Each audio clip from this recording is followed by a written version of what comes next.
السلام علیکم ورحمۃ اللہ وبرکاتہ۔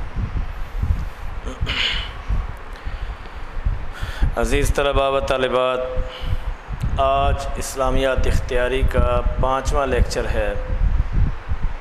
مجھے امید ہے کہ جو میں نے پہلے 4 لیکچر دیے ہیں وہ آپ نے سنی بھی ہوں گے، آپ کو سمجھ بھی آئی ہوگی، اور تنبیہاً آپ سے کہا تھا محنت کرنی ہے بیٹا، مجھے یقین ہے کہ آپ نے محنت بھی کی ہوگی۔ آج لیکچر نمبر 5 میں 2 آیات ہیں۔ ایک آیت سورۃ النساء کی آیت نمبر 135 ہوگی، صفحہ نمبر بک کا 26 ہے، اور پھر آگے صفحہ نمبر 28 اس پہ آیت نمبر 16 اوپر لکھا ہوا ہے، وہ ویسے سورۃ النساء کی آیت نمبر 93 ہے، 93۔ ان 2 آیات کی مختصر سی تشریح آپ کے سامنے بیان کروں گا، ترجمہ اور تشریح۔ پہلے میں آیات آپ کے سامنے پڑھتا ہوں۔ اعوذ باللہ من الشیطان الرجیم، بسم اللہ الرحمن الرحیم۔ یا ایہا الذین آمنوا کونوا قوامین بالقسط شہداء للہ ولو علی انفسکم او الوالدین والاقربین ان یکن غنیا او فقیرا فاللہ اولی بہما فلا تتبعوا الهوى ان تعدلوا وان تلووا او تعرضوا فإن اللہ کان بما تعملون خبیرا۔ بسم اللہ الرحمن الرحیم۔ ومن یقتل مؤمنا متعمدا فجزاؤه جہنم خالدا فیہا وغضب اللہ علیہ ولعنہ وأعد له عذابا عظیما۔ صدق اللہ العظیم۔ یا ایھا الذین آمنوا، اے ایمان والو، کونوا قوامین بالقسط، خوب جم جاؤ، خوب قائم رہنے والے بن جاؤ، بالقسط، انصاف کے ساتھ، انصاف کے لیے، شہداء للہ، جب تم اللہ کے لیے گواہی دو۔ تو یہاں اللہ جل شانہ نے ایمان والوں کو خطاب کیا ہے۔ قرآن مقدس کا یہ اعجاز ہے کہ اللہ جل شانہ ایمان والوں کو جب خطاب کرتے ہیں تو اس کے اندر ایمان والوں کی آخرت کی بھلائی اور دنیا کی بھلائیاں ہی بھلائیاں ہوتی ہیں۔ ویسے پورا اللہ کا قرآن جو ہے وہ بھلائی ہے، رائے ہدایت ہے انسانیت کے لیے، جو ہے نا وہ زندگی گزارنے کا اللہ تعالیٰ نے ہمیں ایک کلیہ عطا فرمایا ہے۔ تو یہاں پر بھی اللہ جل شانہ یہی ارشاد فرما رہے ہیں، اے ایمان والو، کونوا قوامین، تم خوب قائم رہنے والے بن جاؤ۔ کس بات پہ خوب قائم رہو؟ بالقسط، انصاف پر۔ جب انصاف کی بات آئے تو اس پر تم خوب قائم ہو جاؤ، ایسے ڈٹ جاؤ، ایسے جم جاؤ، اور شہداء للہ، اللہ کے لیے گواہی دو۔ گواہی کس کے لیے دینی ہے؟ اللہ کے لیے گواہی دینی ہے۔ اے ایمان والو، جب انصاف کی بات آئے اور گواہی کی بات آئے تو پھر اللہ کو آپ نے دیکھنا ہے، جو سارے جہانوں کا بنانے والا ہے، جس نے تمہیں زندگی دی ہے، عزت دی ہے، جس نے تمہیں عروج بخشا ہے، جس نے تمہیں اپنی نعمتیں عطا فرمائی ہیں، وہ تمہاری زندگی کا محافظ ہے، وہی اللہ، اس کے علاوہ تمہارا کوئی کچھ نہیں بگاڑ سکتا۔ کہیں ڈر کے مارے کہ ہماری زندگی کو خطرہ ہے، گواہی نہ چھپانا۔ موت اور زندگی اللہ کے اختیار میں ہے۔ تو اللہ فرما رہے ہیں، اے ایمان والو، کونوا قوامین، خوب قائم رہنے والے، اللہ کے لیے گواہی دینے والے بنے رہو۔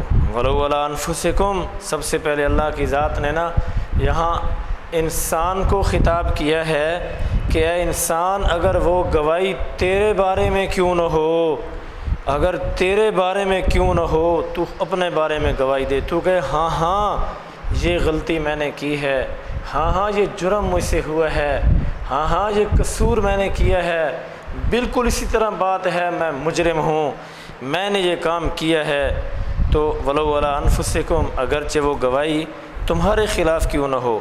اور آگے اللہ تعالیٰ نے کیا فرمایا، انسان کو اپنی جان سے بڑی محبت ہوتی ہے، تو سب سے پہلے میرے رب نے انسانی جان کا تذکرہ کیا، انسان کا تذکرہ کیا، اس کے بعد پھر انسان کو نا اپنے ماں باپ سے بڑی محبت ہوتی ہے، تو اللہ تعالیٰ نے فرمایا اوِل والدین، اگرچہ وہ گواہی تیرے والدین کے خلاف کیوں نہ ہو، تیرے باپ کے خلاف کیوں نہ ہو، تیری ماں کے خلاف کیوں نہ ہو، یا ان دونوں کے خلاف کیوں نہ ہو، تو نے کیا کرنا ہے، بالقسط شہداء للہ، بالقسط شہداء للہ، اللہ کی ذات کے لیے، اللہ کے لیے انصاف پر قائم دائم رہنے والا بننا ہے، اگرچہ تجھے اپنے خلاف گواہی ہو یا تیرے ماں باپ کے خلاف ہو۔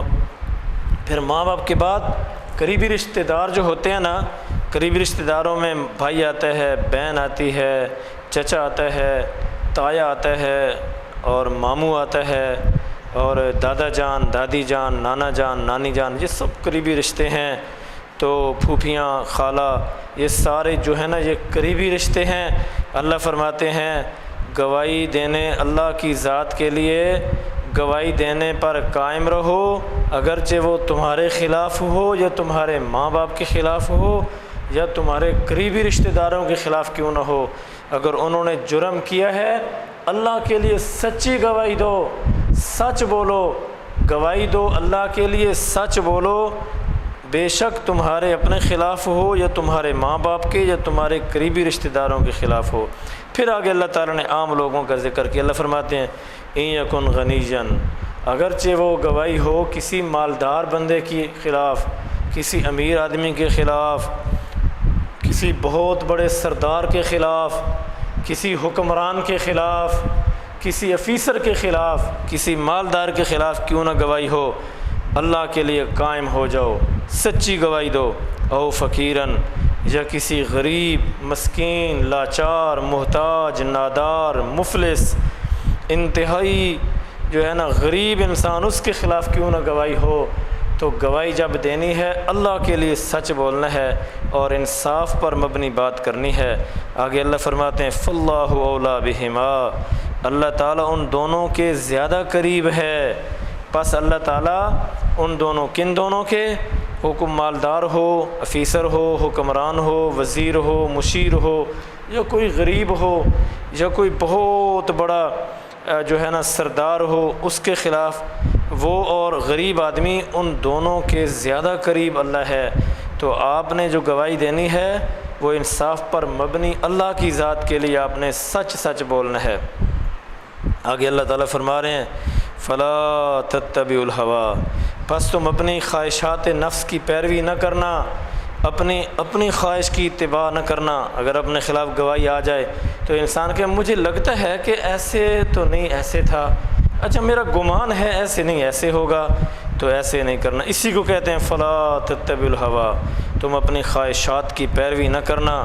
خواہشات کی پیروی میں کہیں سچ بولنے سے تم جو ہے وہ سچ نہ بولو اور جھوٹ بولنا پڑ جائے، تو ایسی بات نہ کرنا۔ ان تعدلوا فلا تتبعوا الہویٰ، ایسے نہ ہو کہ تم خواہشات کی پیروی کرو، ان تعدلوا کہ تم بات عدل کی نہ کرو، تم عدل کی بات نہ کرو، وَإِن تَلْوُوا، اور اگر تم زبان کو دباؤ گے، مثلا زبان کو نہ ایسے دبانا، جیسے وہ حدیث میں آتا ہے کہ یہودی جب آپ علیہ الصلوۃ والسلام کے پاس آتے تھے نا آپ کی محفل میں، منافق یا یہودی، تو وہ کہتے السلام علیکم، السلام علیکم، یعنی تم پر موت ہو، ایسے زبان کو دبا کر بات کرتے تھے۔ تو ایسے زبان کو دبانا گواہی کے لیے، یا کوئی منطقی طریقہ اختیار کرنا، یا کسی کو چکر دینا، آگے اللہ فرماتے ہیں او تعرضوا، اور نہ تم اس سے اعراض کرو، سچ سے نہ اعراض کرو، اللہ کے حکم سے اعراض نہیں کرنا۔ فإن اللہ، پس بے شک اللہ تعالیٰ، کان ہے بما تعملون خبیرا، جو تم کرتے ہو اللہ اس سے باخبر ہے۔ تو بیٹا یہ تھی سورۃ النساء کی آیت نمبر 135، جس کا میں نے ایک ناقص میرا علم ہے اس کے مطابق میں نے آپ کو تھوڑا سا ترجمہ اس کا آپ کے سامنے رکھا ہے۔ باقی بیٹا تشریح بک کے اوپر لکھی ہوئی ہے، اس کو آپ اچھی طرح یاد کر لینا۔ آگے اصول شہادت کے جو بیان ہیں وہ نمبر 1 شہادت انصاف پر مبنی ہو، شہادت میں صرف اللہ کی خوشنودی مطلوب ہو۔ نمبر 3 گواہی دینے میں کسی فریق کی مالی حیثیت کو پیش نظر نہ رکھا جائے۔ نمبر 4 شہادت میں کسی کے نفع یا نقصان کا خیال نہ رکھا جائے۔ نمبر 5 اپنی خواہش اور مرضی کو شہادت میں حائل نہ ہونے دیا جائے۔ نمبر 6 گواہی کے الفاظ واضح ہوں اور صورتحال پر روشنی ڈالنے کے لیے کافی ہوں۔ گول مول بات کر کے حقیقت کو چھپانے سے اجتناب کیا جائے۔ نمبر 7 جب گواہی کے لیے بلایا جائے تو ہیلے بہانے سے جان چھڑانے اور پہلو طے کرنے کی کوشش نہ کی جائے، ایسا کرنا کسی صورت میں درست نہیں ہے۔ آگے بیٹا جو میں نے سورۃ النساء کی آیت نمبر 93 آپ کے سامنے پڑھی تھی، اس میں اللہ کی ذات نے نا ایک بہت بڑا واقعہ تو اگلی آیت میں آتا ہے، لیکن یہاں اللہ نے تنبیہاً، یہ چونکہ صحابہ کرام رضوان اللہ تعالی علیہم اجمعین قرآن مقدس کے نزول کے عینی شاہد ہیں، تو صحابہ کرام کے قافلہ جا رہا تھا اور پھر ان کے ساتھ واقعات ہوئے، وہ اگلی آیات میں ہیں۔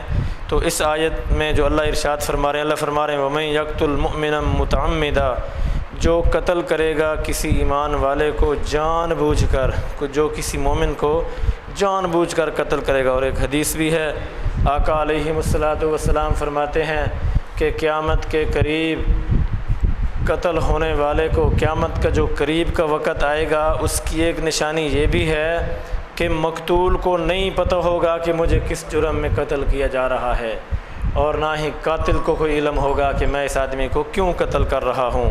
تو اللہ تعالیٰ یہاں ارشاد فرما رہے ہیں وَمَن يَقْتُلْ مُؤْمِنًا مُتَعَمِّدًا، جو کسی ایمان والے کو جان بوجھ کر قتل کرے گا، بلا وجہ بغیر کسی جرم کے جو قتل کرے گا کسی مومن کو، اللہ فرماتے ہیں اس کی جزا بھی سنو۔ باقی جتنے جرم ہیں نا ان کی بھی اللہ نے سزا بیان کی ہے، مثلا چوری کی سزا ہاتھ کاٹنا ہے، ایسی ہی نماز چھوڑنے کی سزا ہے، اور شراب پینے کی سزا ہے۔ تو یہ اللہ نے سزائیں بیان کی ہیں۔ تو اللہ تعالیٰ ایک مومن کو جو قتل کرے گا اللہ اس کی سزا بیان کر رہے ہیں۔ اللہ فرما رہے ہیں وَمَن يَقْتُلْ مُؤْمِنًا مُتَعَمِّدًا، جو آدمی کسی مومن کو جان بوجھ کر جان سے مار دے گا، فَجَزَاؤُهُ جہنم، اس کی جزا جہنم ہے، خالداً فیہا، وہ اس میں ہمیشہ رہے گا، ہمیشہ کبھی وہاں سے نہیں نکلے گا۔ بعض جو ہوں گے نا گناہ گار جو جہنم میں جائیں گے، وہ اپنے گناہوں کی سزا پوری کر کے ایک نہ ایک دن جنت میں ضرور آ جائیں گے، لیکن یہ جو قاتل ہوگا، اللہ کا قرآن کہہ رہا ہے خالداً فیہا، وہ ہمیشہ جہنم کی آگ میں جلتا رہے گا۔ وغضب اللہ علیہ، اور صرف جلے گا نہیں، اللہ کا اس کے اوپر غضب ہوگا، ولعنہ، اور اللہ کی اس پر لعنت ہوگی، وعد لہ عذابا عظیما، اور اللہ نے اس کے لیے بہت بڑا عذاب تیار کر رکھا ہے۔ تو بیٹا یہ دوسری آیت ہے، یعنی سلسلہ آیات میں 16 نمبر ہے، ویسے سورۃ النساء کی آیت نمبر 93 ہے، یہ صرف 1.5 لائن کی ہے، تو اس کی تشریح کتاب میں لکھی ہے، آپ اس کو اچھی طرح پڑھ لینا۔ اور بیٹا محنت کریں، آپ کے پاس وقت بالکل اس وقت فارغ ہے، اس وقت کو غنیمت جانیں اور محنت کریں، اپنا پڑھیں، اپنے جو سلیبس کے ساتھ منسلک رہیں اور تیاری کریں بیٹا اچھی طرح۔ اللہ حافظ۔